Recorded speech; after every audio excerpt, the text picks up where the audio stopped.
Yeah, so welcome back to yet another video on discrete mathematical structure. In our last video, we looked into the kind of relations we have where we read about reflexivity, we talked about irreflexivity, we talked about symmetry, we looked into asymmetry, we talked about anti-symmetry, and we also talked about your transitivity. Now, in today's discussion, we are going to look into what basically your equivalence relation is. So, and since it's equivalence relation, so definitely we are dealing with relations. So, what it says is that a relation R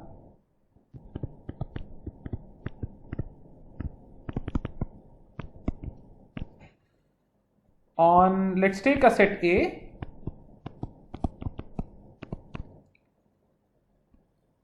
is called an equivalence relation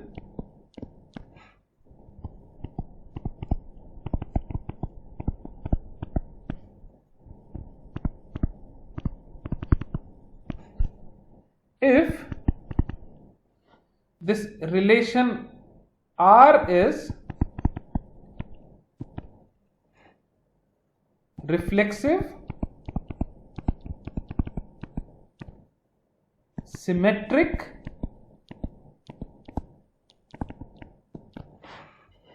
and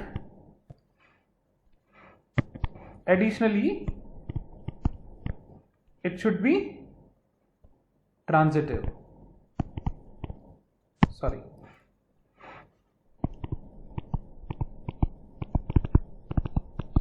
So that means whenever a relation falls into these three categories, that means the relation is reflexive, where it is like if A comma A exists in R, so your ARA will be true for all A existing in A, and that is about reflexive. And symmetric, so if like I have A comma B which is there in R, so definitely B comma A should also be there in R. And transitive, so which says that if my A comma B exists in R and if B comma C exists in R, then A comma C should exist in R for all A comma B comma C being an element of the set A. Right, so combining these three properties, I am getting the equivalence relation. So, what it means is that R is an equivalence relation, let's assume,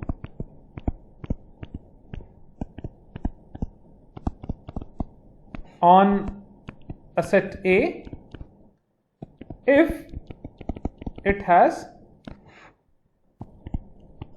following three properties.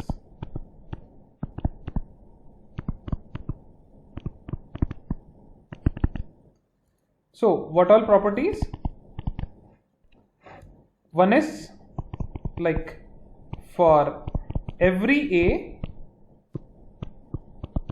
which exists in set A, I have like A R A, that is A comma A being in R. So basically we are talking about reflexive. Another one is that if your A relation B is there, and I think you might have got an idea, then B relation A is there, that is if A comma B exists in R, then my B comma A should also exist in R. So this is nothing but your symmetric relation. And lastly, what we have is that if A or B is there and B or C is there, then my A or C is also there. That is A comma B and B comma C existing in R, which implies that A comma C is also an element of R. And by this time you might have got an idea that okay, this is nothing but the transitive relation. So combining all these three things, we are getting the equivalence relation. So out of all those 10 properties or types of relations, you have to remember that for equivalence relations I only need R, S and T, where your R stands for reflexive, S stands for symmetry and T stands for transitive. So an easy way to keep a track on the exact definition of equivalence relations, right? So you can call it a tactic in order to keep this thing in mind. Now there is something called as equivalence classes, now which has a direct or you may call it distant relation also, but yes, when you will study then you will get a feel of it. So there is something called as equivalence class, which we are going to cover right now. So what it says is, if I have R, which is an equivalence relation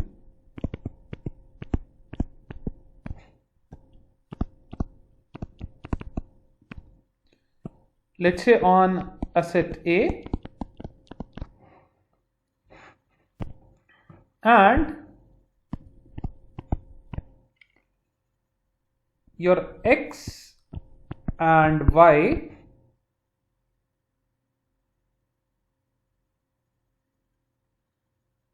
are, let's say, two elements,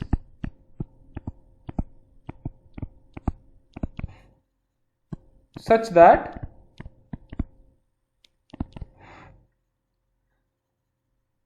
X is related to Y, then your X and Y are called equivalent with respect to R.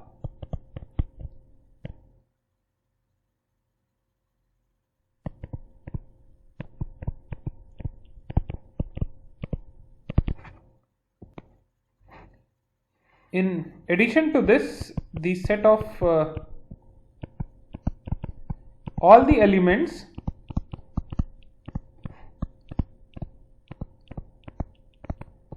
of set A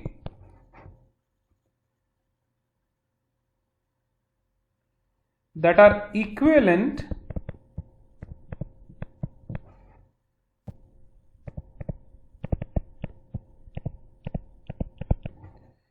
to a given element X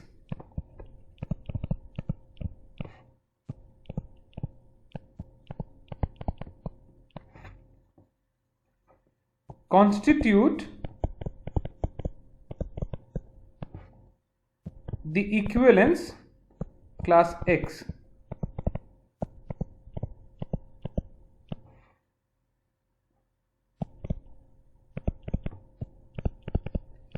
And it can be denoted by X with a subscript R. Now let me clarify the confusion. So first of all, you have to notice that R is already an equivalence relation on this particular set A, and we have like X and Y, two elements, such that your X is related to Y And we already know that this particular R is nothing but an equivalence relation. So from this I say that X and Y are equivalent with respect to R. So the set of all the elements of A that are equivalent to a given element X constitute to this equivalent class of X, and it is denoted by X, which is having a subscript as R.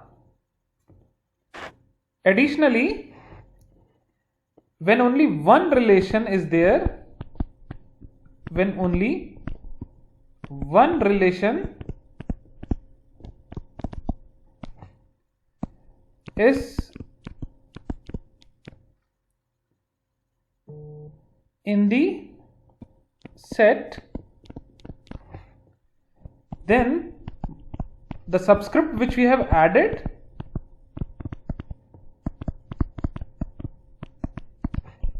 can be deleted.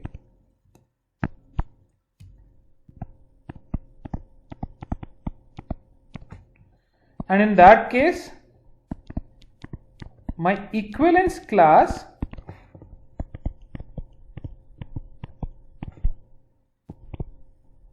will be denoted by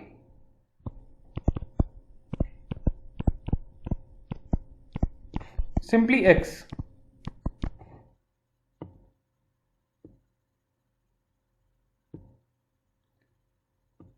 And in that case,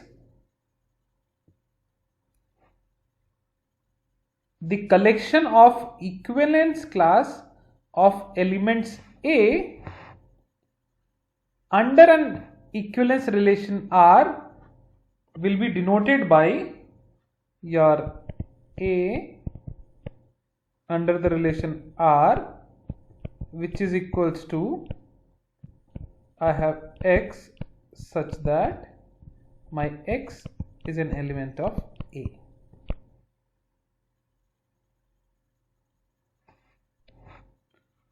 Now it is called as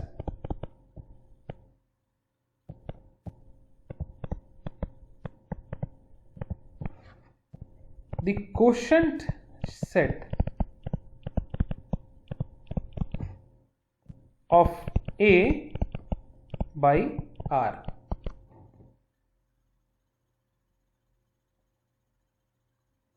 So in short, the class of all members of a set that are in a given equivalence relation. So let me simplify this complicated explanation a bit. So in other words, you can say, in simpler terms, I am talking about, your equivalence class is the name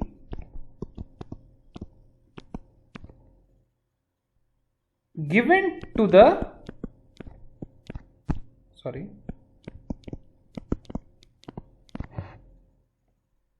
subset of S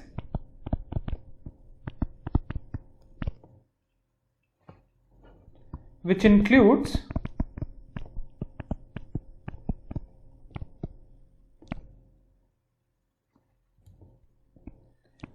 all the elements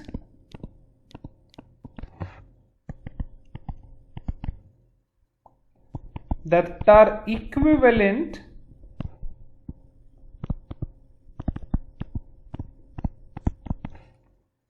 to each other.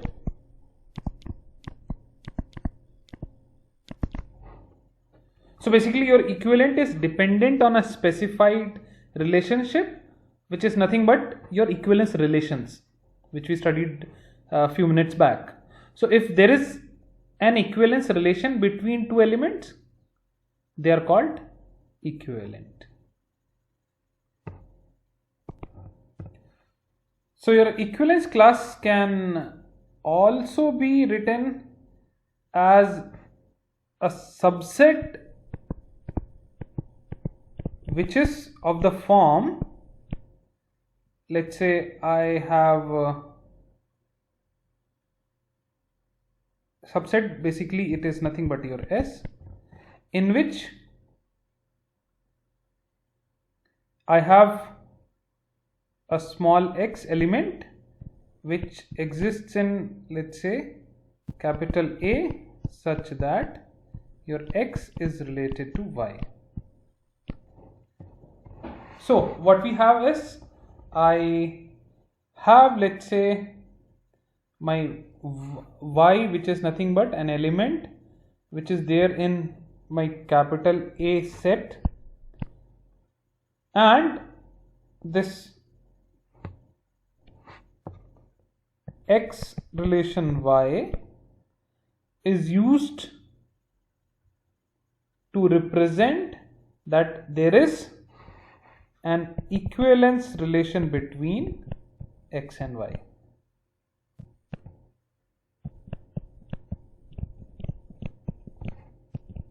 Equivalence relation between small x and small y. This I've used for between. In mathematics, when you study this equivalence class, then we also address another topic which is called as your congruence modulo. That is not a part of this course, but I'm just introducing. It is called as your congruence modulo. Some of you might have recalled by this time now. So that's like it talks about, congruence modulo and on, let's say, some integers. So we try to identify, we look into your roster method and so on and so forth. That particular part is not there in your syllabus, so we will take a pause on equivalence class, but definitely we are going to talk about the properties of equivalence class. So let's have A, which is a non-empty set,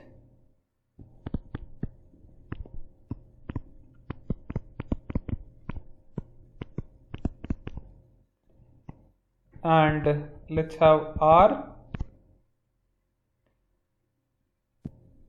an equivalence relation,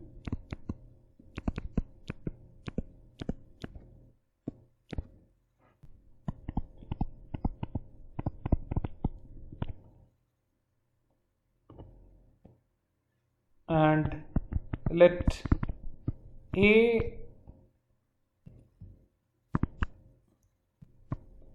and small b exists in set A be arbitrary.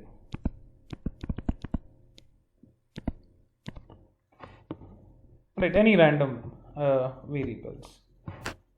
Then what we get is, the first thing is,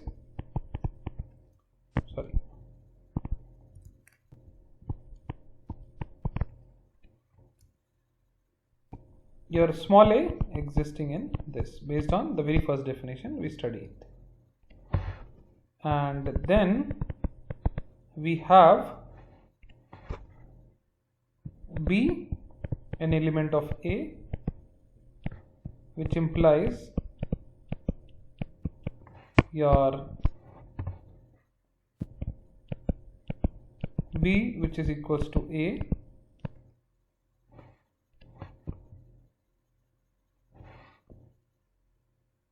additionally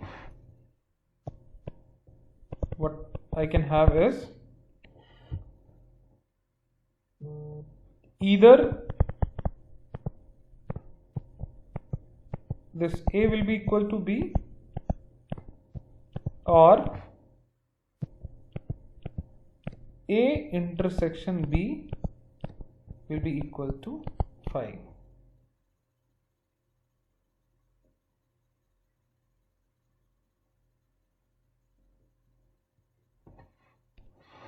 Another property to add, we have A equals to B, which is nothing but your A comma B existing in R. And if you carefully identify and observe, then this particular point show that either that I have like two equivalent classes are identical, or these two equivalent classes are disjoint. So this was all about your equivalence relation and equivalence classes. Now let's talk about the pictorial representation of relations. To start with, what we have is the first thing is I have the graph representation of relations.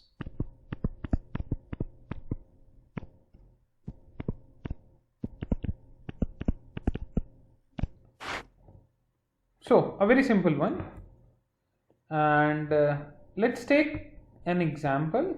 So let's say I have like A, which is equals to A comma B comma C comma D, and I have a relation R which is equals to, let's say, A comma B, A comma A, and your A comma C, your A comma D, and your C comma D. So this kind of relation I have. So how to draw the graph for it? I have, let's say, A, I have this B, I have, let's say, C, I have, let's say, D here. So A comma B, that means there is a relation from A to B. So I'll draw an arrow from A to B. It is a directed graph. Then I have like A comma A, that means I have a self loop. Then I have like A comma C, so that indicates I have a relation from A to C. A to D, so I will draw a graph from A to D, sorry, arrow, not the graph. So I've covered this, and C to D. So that means there is an arrow or an edge from C to D. So this is my graphical representation of relation R. See, this graphical representation looks very simple, but it is very useful. So what I can do is that this graph representation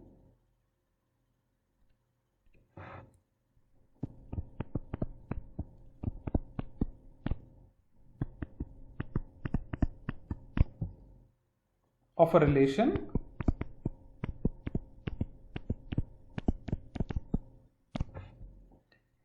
can be used to determine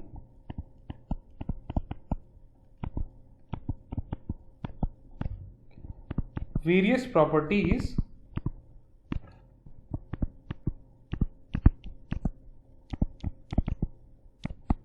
such as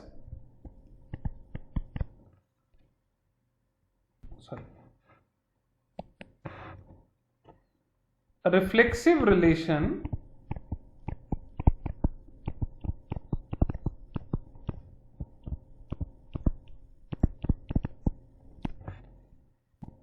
has a cycle of length 1 at every vertex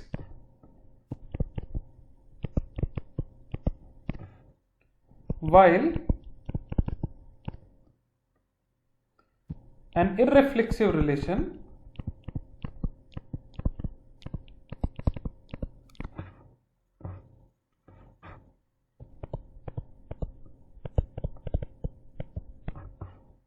has no cycle of length 1. Now, what reflexive relation says? It talks about your A comma A existing in R, that is your ARA is there for all in A. So, if we take this particular example, so what it is trying to say that everywhere I should have a self loop, right? So, I'll have A comma A, B comma B, C comma C, then D comma D, right? That kind of thing. That would result into this thing having a reflexive relation. Now, irreflexive says A comma A should not exist in relation R. So, there should not be any self loop. I hope you are able to get this particular point. Now, another property which we can identify from this particular graph is that if relation R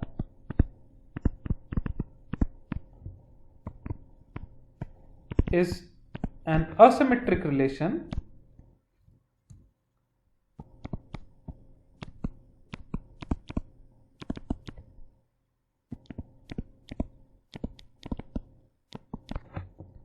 then my digraph is nothing but the graph, which is directed graph of R, and in this case we are going to always have a directed graph only, will not simultaneously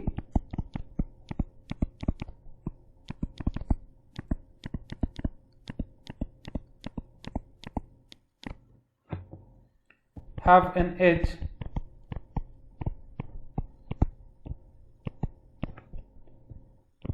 from vertex A to B and B to A, right? So it would be like, if suppose there is a vertex A to B, then B to A should not exist, and this is true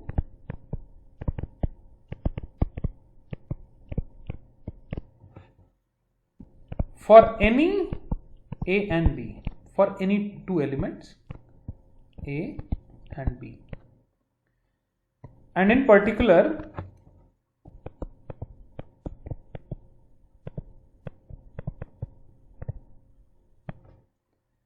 if A equals B. Alright, so if I have A to B, then B to A should not be there. Now let's see another property where what we have is that if I have a relation R which is antisymmetric,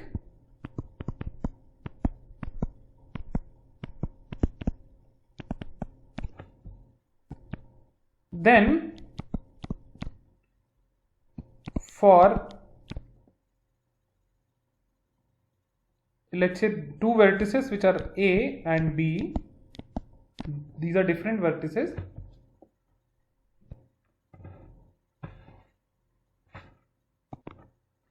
there cannot be an edge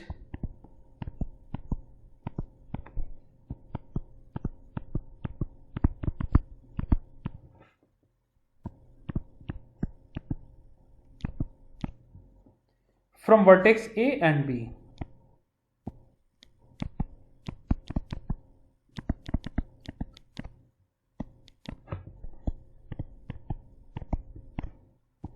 And an edge from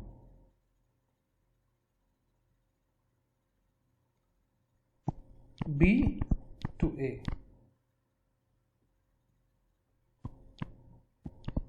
And when A is equals to B, no condition is imposed.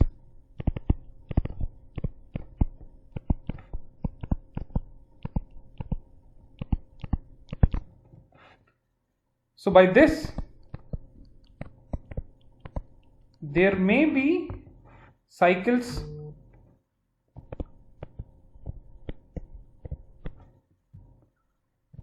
of length 1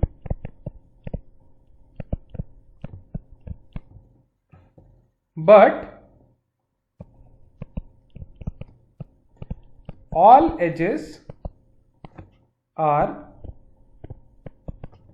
your one-way street.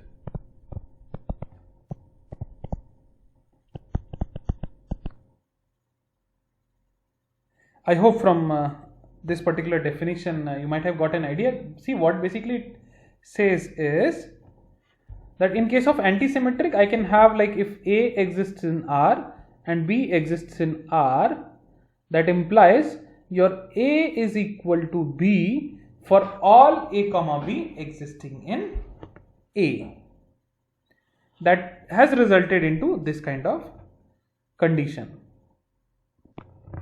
So let's take a small example, then you will be able to visualize this particular thing. So let's say I have something like this kind of setup. Then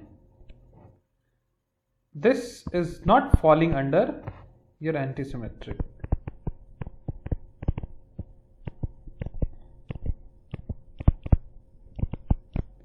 And if I have, let's say, set up this, then this is going to be your antisymmetric. Now let's quickly see some more properties which are associated to this. Previously we were talking about your antisymmetric. Let's see what else we can have in this particular bag. So the digraph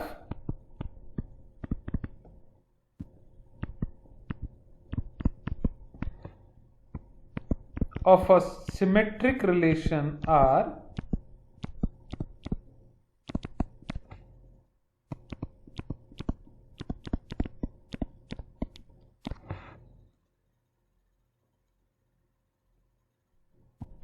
has the property that if there is an edge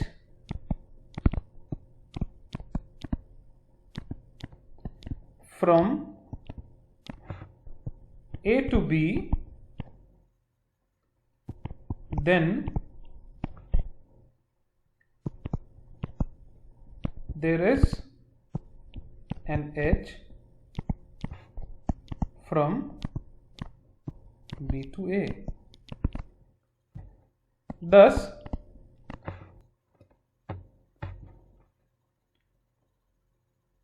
two vertices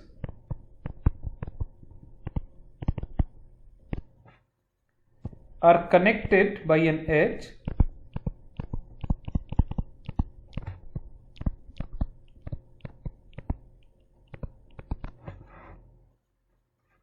then they must be connected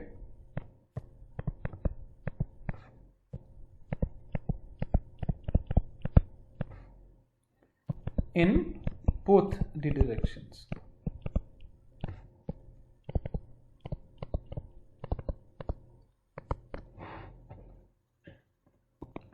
So it's pretty simple. Like, if suppose I have let's say, since we are addressing symmetric relations, so if I have an edge A to B, then there should be an edge from B to A. So in both the directions it should be there. Now another property which we can see is that a relation is transitive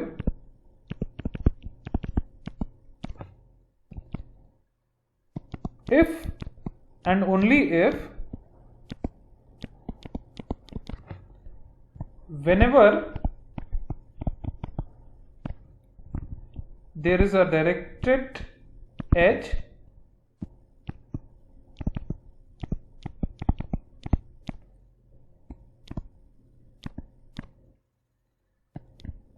from a vertex A to B and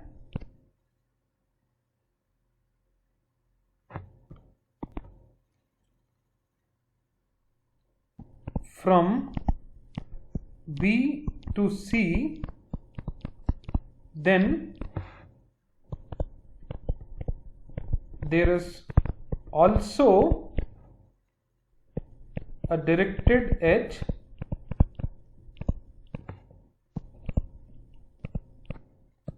from A to C as well, right? And it makes sense, right? That's what the transitivity says, that if I have like A comma B existing in R and B comma C existing R, then A comma C should also exist in R. So that means if I have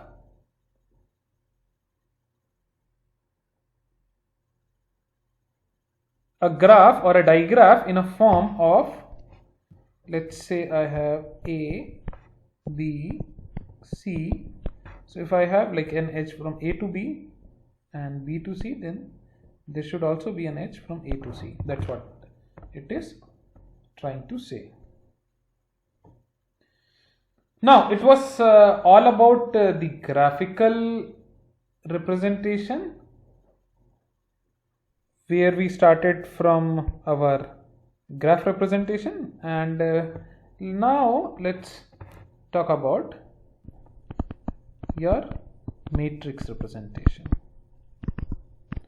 Matrix representation of relation.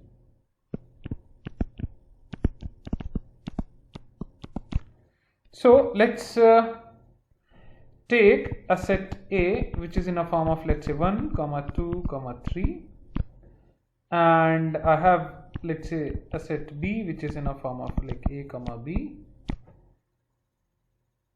and I get a relation R which is, let's say, 1, A, 2, B, and 3, A.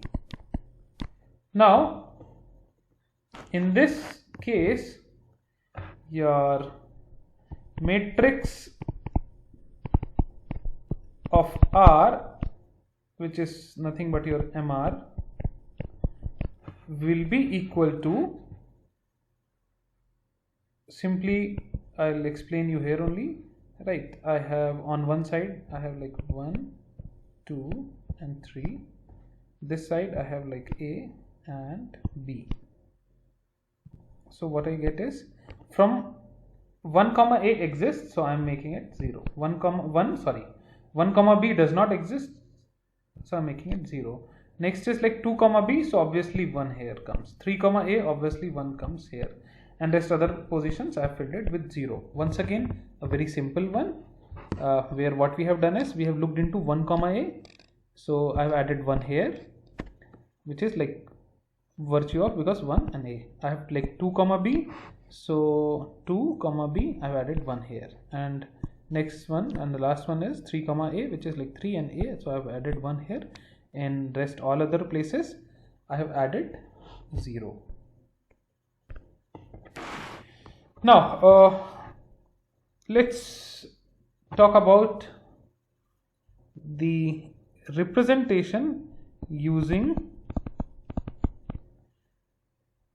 the arrow diagram.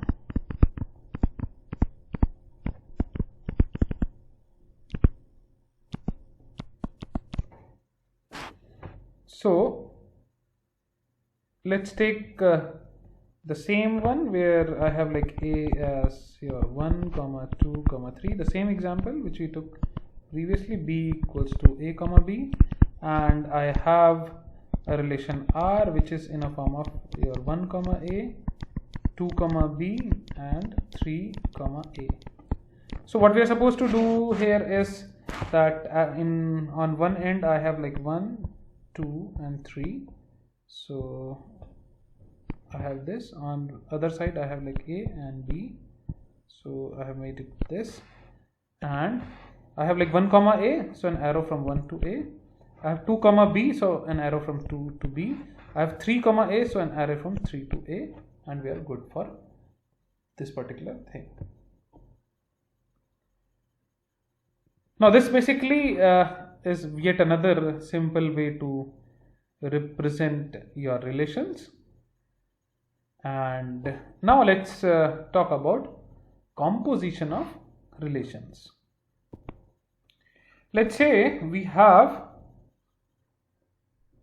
A and B and C be sets, any three sets, and your R is a relation from A to B. Additionally, let S be a relation from B to C.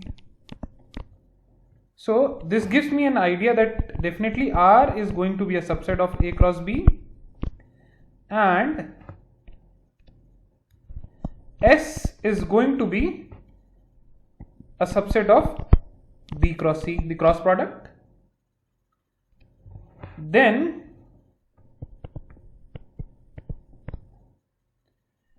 your R and S give rise to a relation from A to C,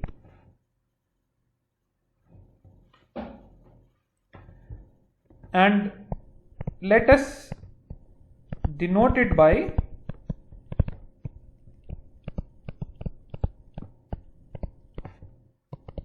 R not S, and it can be defined by A R not S C. Let it be small c. And that too, it is like this is for some B which exists in B, and we have something is as A R B and B S C. So what we can do is, for this we can write it as your R not S is equals to your A comma C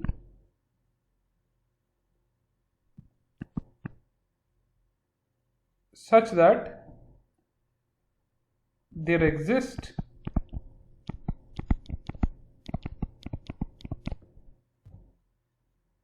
B which is an element of capital B, for which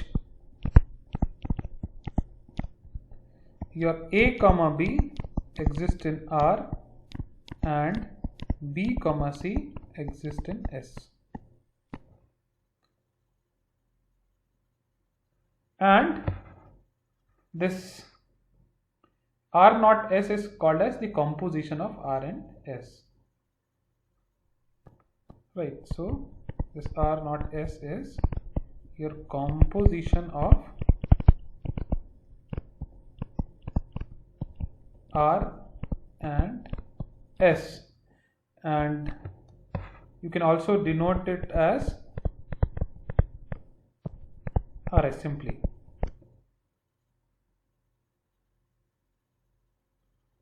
So you can say your R not S is empty when your intersection of the range R and the domain S is empty.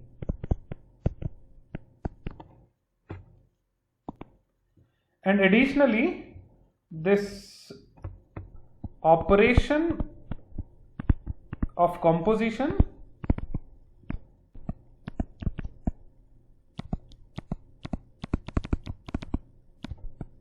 is associative as well. So in that case, what we can say is that your R naught S naught T is equals to R naught S naught T.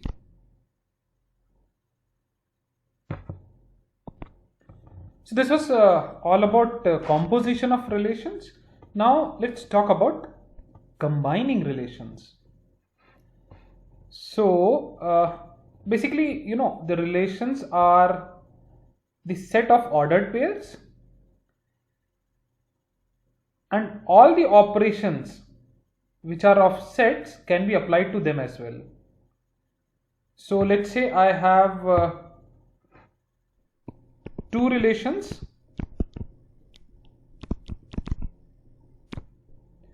your R1 and R2, and it can be combined in following ways. One is your union, which is nothing but your R1 union R2. So in this basically it will consist of all the ordered pairs, because relations are nothing but the ordered pairs from both relations and the duplicate elements, or the duplicate ordered pairs, to be very specific, are removed. So if this is union, so the next will be obviously your intersection,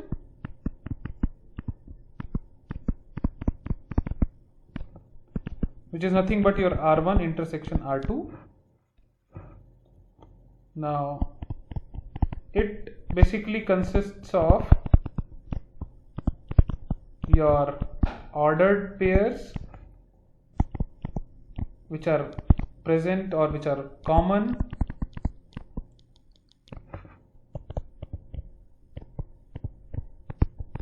in both the relations.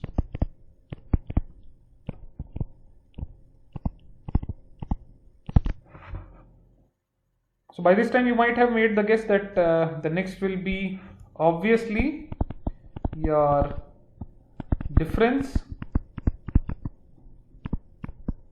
which is nothing but your R1 minus R2. So this basically consists of all the ordered pairs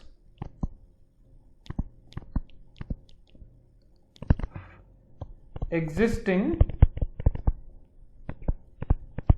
only, right, once again I am saying only in R1 but not in R2. So this was about